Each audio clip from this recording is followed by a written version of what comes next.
السلام علیکم ورحمۃ اللہ وبرکاتہ۔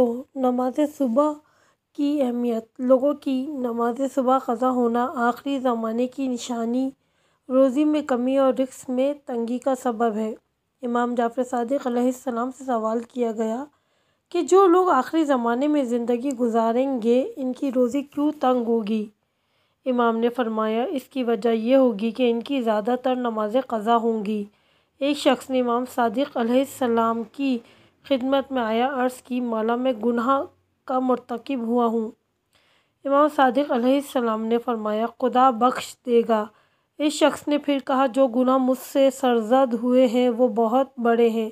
امام نے فرمایا اگر پہاڑ کے برابر بھی ہیں تو خدا بخش دے گا۔ اس شخص نے پھر عرض کیا مولا جن گناہوں کا میں مرتکب ہوا ہوں وہ بہت بڑے ہیں۔ امام نے فرمایا کیا گناہ سرزد ہوئے ہیں؟ اس شخص نے پورا ماجرا تفصیل کے ساتھ بیان کیا۔ جب اس شخص کی بات ختم ہوئی امام نے اپنا رخ اس شخص کی طرف کیا اور فرمایا خدا بخش دے گا، مجھے اس بات کا خوف تھا کہ کہیں تم نے نماز صبح تو قضا نہیں کر دی۔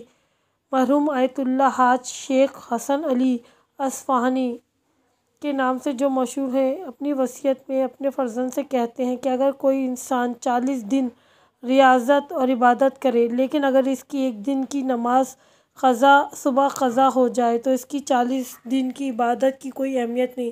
دعا کرنی چاہیے کہ بارِ الہ ہمیں توفیق عطا فرما کہ ہم نمازوں کو وقت پہ ادا کریں اور ہماری فجر کی نماز وقت پر ادا ہو۔ پروردگار ہمیں توفیق عطا فرما کہ ہم اپنی نمازوں کو اول وقت میں انجام دیں، آمین۔